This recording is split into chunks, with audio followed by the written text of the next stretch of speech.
Hello and welcome back to Lord Fenton Gaming Plays Neverwinter Nights Enhanced Edition Wyvern Cormyr. I'm your host Lord Fenton. In this Neverwinter Nights Enhanced Edition Wyvern Cormyr Part 19 Castle Wyvernwater Part 4 video, we're going to go ahead and finish up the castle. As always, like, comment, and subscribe to my channel for more content like this. Do not forget to hit notification bells to be updated and much more. Now, in the last video, we not only got all 3 Helmets of the Deep, we also got 2 of the 3 Keystones, which is very important for this castle. So now we're going to get the last Keystone, then finish it all up. So let's go ahead and do this. It's time to go to the 3rd Keystone. I'm going to say this at this very moment. I was shocked on where it was at. Yeah, I am seriously shocked. In fact, it's on the same floor where you defeated your landlord. Or if you decide to make a deal with them. Yeah, don't make a deal with them. He caused some trouble. Sorry, he's a pirate. Well, if you like pirates, then yeah, there's the Pirates of Sword Coast. But anyways, in order to get to the 3rd Keystone, you need to go to the chapel. Yeah, the one that I tell people to avoid. Well, this is a great time not to avoid it. At this time, at the previous time, I thought it was a much more dangerous area or something like that. But you know what? It's actually where the 3rd Keystone is at. In fact, you should have went there first. That was my mistake too. I didn't go there first, but just zone into there, and voila, you're in the area.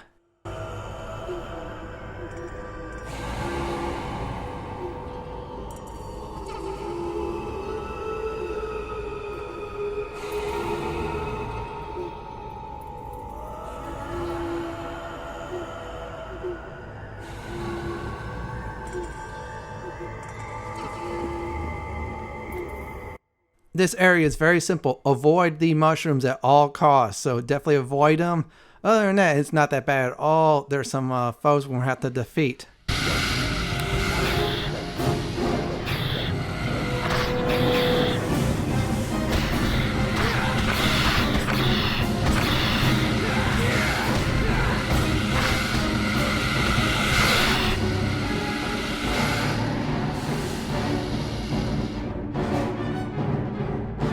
I am starting to sense a pattern with 2 of the 3 Keystone snakes. You guessed it. You had to fight snakes in order to get a Keystone. This one was no different than the first one. Not hard to defeat. There you go. 100 pieces of gold and the last Keystone. That is now all 3. So we're going to the portal area. I avoided it because I felt like it was too dangerous to actually go through it. And I was definitely 100% right on that. So let's go this way out of here, out of this area, and we're going back to the ground level of the castle. So you want to do is exit the area that's full of poisonous mushrooms. I heard there's some good ones, but I don't want to test that theory at all. So we can go through this door. I figured the best way to get there quickly is actually the exit that leads you to the ramparts. Yeah, the 2nd floor of the outside of the castle, which leads you definitely to the 1st floor. I mean, it's very simple. We're going to go ahead and get out of this castle, go to the door, yep, and we're going to go on down.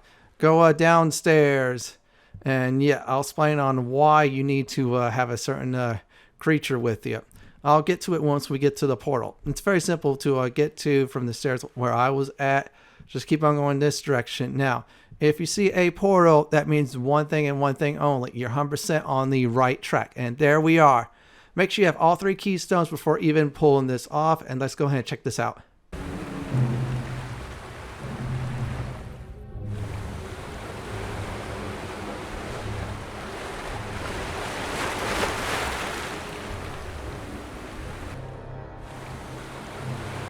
Before you do go and save your game, number 1, number 2, make sure you have a horse. For some reason, I lost my previous horse. So what I did was I went back to Thunderstone off screen, bought myself a nice war horse. Yeah, get the best war horse you could get. I believe they cost in the ballpark range 130 pieces of gold to 200. I'm not sure the price at the time, but still, buy the most expensive because you're going to need it for this area.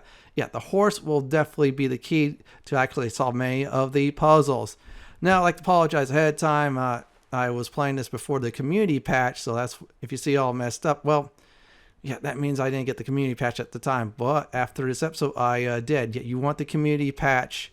That's the HD patch. So this way, everything is all fixed up. Yeah, the community is great for Neverwinter Nights. So anyways, on how to this area works, it's very simple. You see the spinning blades? Well, you do not want to cross that forward. Good news is if you're going backwards, you could definitely go ahead and get back to where you are at. You can't go forward with the blades on, but you go backwards with the blades on. So in order to turn off the blades to start the puzzles, you need to do is, besides read this sign, very important, it just gives you a nice hint, it's just simply flip the switch. Once you flip the switch, then you keep on going forward. Make sure you park your party members for now so they do not follow you. Otherwise, it's hilarious when they go through the blades. Now, for the boulder puzzle, it's very simple. Get on your horse, interact with it, and then tie your horse to the boulder and drag it to clear it. See, very simple, very easy to do. Now, if all 3 party members had high strength checks, then everything's good and ready to go. Now, once we're done, we're going to flip the switch again. However, once we get past a certain point in this area, a stone guardian will appear. This will be combat. If you're having trouble with battling it, so buff like crazy, if and only if you're having problems with it. So I'm going to go ahead and defeat it. I'll be back after it's done.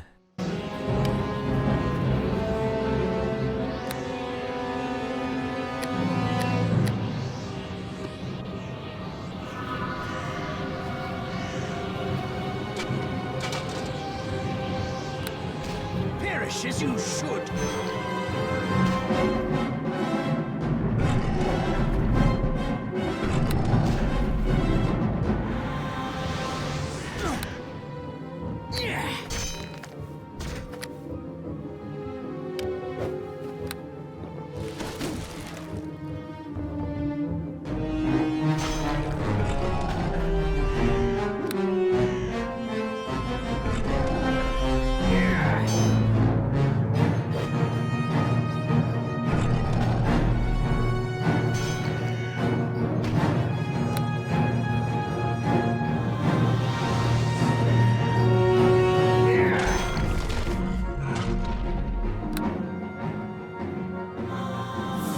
That was a good battle. I was very careful at times.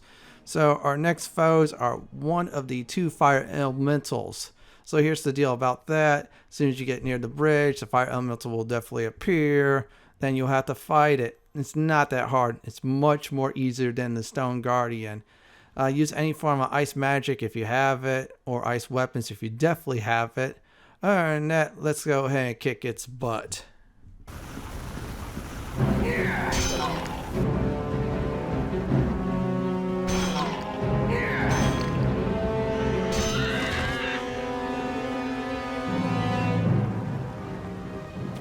Here's how to actually solve the rest of this area's puzzle. You notice those spinning blades where you could go only backwards without getting hurt. If you go forward towards the blades, you'll get hurt big time, most likely death for the main character. However, your henchmen will not die at all. They'll just take 500 damage, die, then resurrect themselves back. I don't know if it's a feature or not, but still, it's a good thing you could actually use that for your advantage. First of all, make sure your party members follow you. Second, get on your horse. That's important. Third, flip the switch. Fourth, run all the way through the blades, including past the second fire elemental. That's correct, everyone. Just go past the second fire elemental. Ignore your 2 party members dying, of course. They will be back with you. See, they'll get resurrected right away. We're going to go ahead and get out of this area once we kill this fire elemental. It's not that hard. Besides, we have 2 of our party members will destroy it big time. There you go. We did it. Now we got to hurry up like crazy and get past the final blade. Now, once again, your 2 henchmen will die, but don't worry at all. We did it. Now, for the next part. So let me explain about this. Remember those keystones that you saw me collecting in this episode and the last episode? If not, go ahead and check those out anyways. Well, guess what? You're going to need 3 of them. And they must be matched in the correct order. So if you decide to put the white keystone in the yellow keystone spot, you will take some damage. I did this on a test run. It was pretty funny, but still, you don't want to get this wrong at all. You want to do is make sure you put gold to gold, for example, or yellow to yellow, purple to purple, white to white. Once you do 3 correct colors, then you got this. Make sure you do dismount your horse, otherwise it could get pretty buggy. Yeah, that's right. It'll be hard for you to get through that. So we're going to go ahead and put the purple one there. That's very easy, very simple. We'll put the white one there. Let me make sure I do this right. And no, that's it. That is it there. There you go. That's 2 out of 3. If you see a beam like that, that means you're doing this correctly. Now, once we get the last one, the crystal ball is ours. Now, there will be a choice with said crystal ball. I'll explain to that once we get to the next area. So let's go ahead and grab it, and voila. There you have it. There's the crystal ball. We gain 1,000 experience points and 2 quest updates. Let's get everybody to follow because we're about to get out of this castle. At this point, I'm going to advise definitely saving your game again. Yeah, this video, there'll be a lot of saves going on, but it is worth it. So you don't have less of the hassle. I did some saving. There you have it. Let's get out of this castle. Before we do go, well, once you start the sequence of events, you cannot go back inside the castle at all. So make a save before you actually do all of this. In fact, I'll put in the timestamp somewhere and the description of the video to do everything before getting all the keystones. Well, actually, the 3rd keystone. So we're done with the warning. So let's go ahead and escape this area. You're going to see why in a few moments. Now, because you decided to take the crystal, the castle is sinking back into the lake. Yeah, see, the pulls are happening. See the water there? It's about to go down. You got to be quick, everyone, on this. Otherwise, yeah, it's not going to be very pretty for you. Yeah, see, the castle's already taking damage. Yeah, see, the water is starting to form. Now, I'm going to say this now. There will be a big choice coming up. Save your game at this spot because I'll explain about the choice. If you decide not to destroy the crystal ball, what happens is you have a chance to use it as a bargaining tool for the next creature in the next area. That happens, you might get yourself a necklace and chaotic points. Me, I don't want any chaotic points, so what I did was I destroyed the crystal ball. When that happens, yeah, the creature in the next area is not happy, but you know what? Screw that creature. I mean, come on. I decided to just play my alignment. Yeah, you want to play your alignment in this module. Otherwise, yeah, it's not going to help you greatly. And I destroyed the crystal ball, and boom, I just completed a quest. Now, good news is I get to go ahead and tell my lord I actually destroyed the crystal ball, which is a very good thing. Plus, the quest is now complete. So I'm going to go in zone in the next area. There will be a very pissed off creature, so I'll come back after it's all done.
Wyvern Vapor is not happy with us, but you know what? Screw that. Great Jill's helping evil. I don't like that.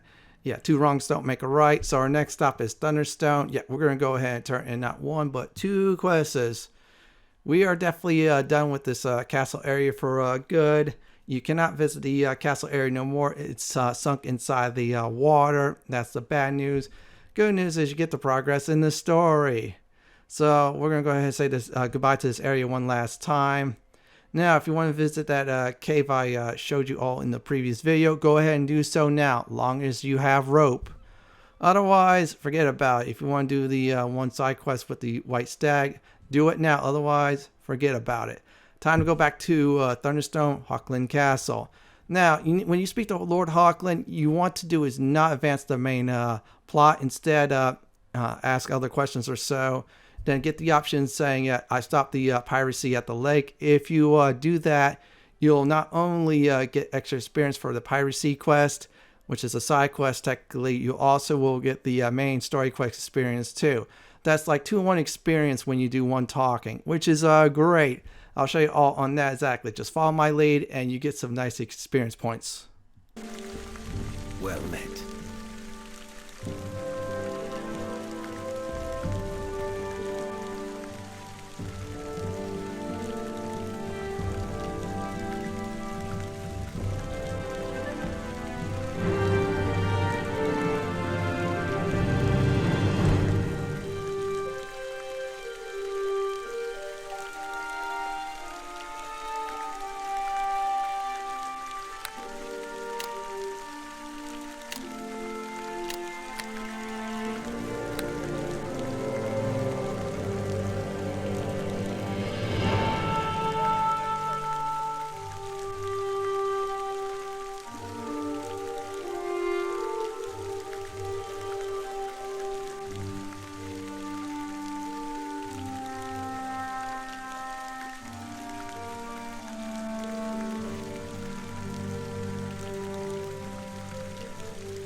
It is now time to go ahead and see the Blacksmith. You see I have all 4 weapon shards throughout the series. I've been collecting them all. One from the beginning of the module, the second one from the Burrows with the tragic event, then the fort, which is number 3, and then recently Castle Wyvernwater, which is number 4.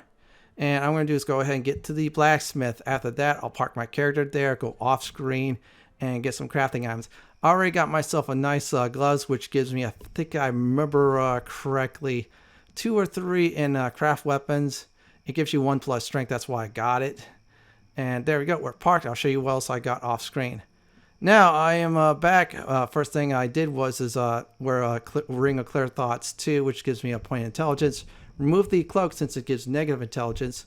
That got me some nice score for crafting. Got myself a nice belt of the Hill Giant. That's for combat more. And the necklace I have is mainly craft weapons. That's good. And it's nice purple dragon ring for adventuring.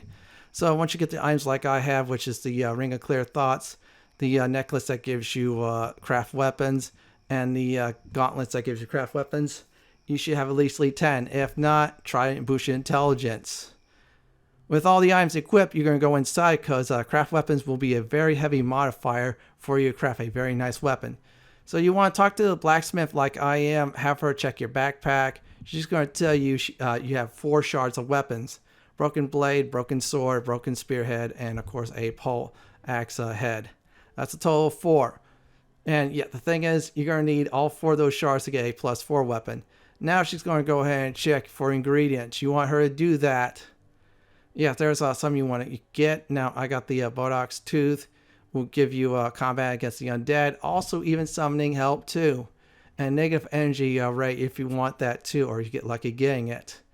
Now, Wyvern Blood, it gives you the ability to poison your foes. I believe it also cures poison, too. There's other abilities. And then the last one's the Fairy Blood puts foes to sleep. Now, when you're crafting, make sure you pick Amantite. This will give you a +5 bonus in craft weapons automatically. I'm going to go ahead and pick the sword. Now, use all 4 of your shards up. Because if you do, that's like another 5 right there or so. It's another bonus. And with the total we have, it's technically 20 between myself and her. And this way you get yourself a nice weapon. So let's go ahead and watch the magic.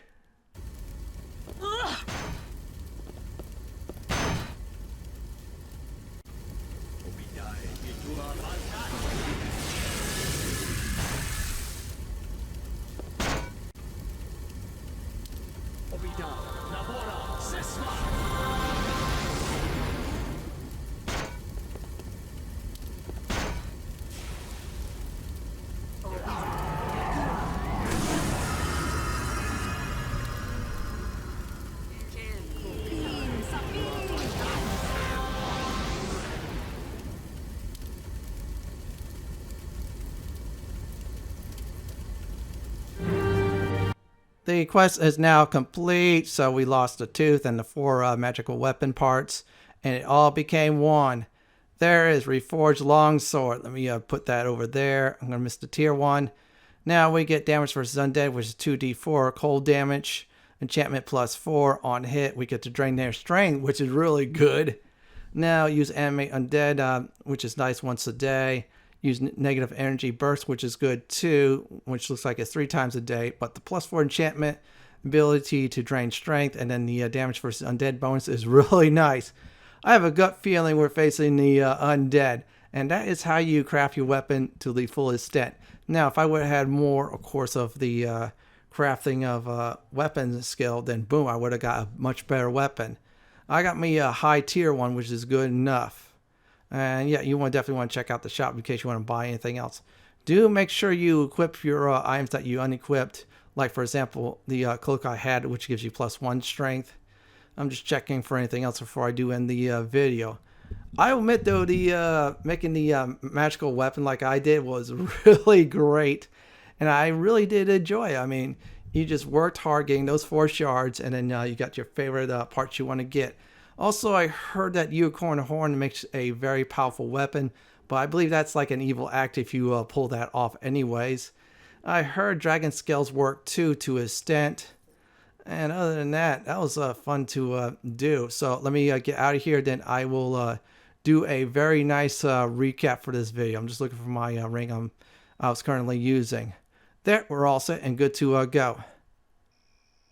Here's a recap for this video. I went to this one part of the castle, got the 3rd Keystone. After that, went to the portal, survived the portal puzzles, even though my 2 henchmen died and was brought back to life. Escaped the castle before meeting this favorite Wyvern Vapor. We destroyed the crystal. He wasn't happy. I was happy. Our Lord was happy. Then crafted this very nice longsword. In the next Neverwinter Enhanced Edition Wyvern Crown Cormyr, we're going back to the tournament. Well, everyone, this is it for my Neverwinter Enhanced Edition Wyvern Crown Cormyr Part 19 Castle Wyvernwater Part 4 video. This is Lord Fenton signing off. Thanks for watching and have a great day or night. Please stay safe. Please subscribe to my channel for more Neverwinter Nights or Neverwinter Nights Enhanced Edition builds, walkthroughs, guides, and more videos just like this. If you love what you see, then pick my suggestion on the upper left hand corner or YouTube suggestion on the bottom left hand corner. Have a great day or night and do roll a 20.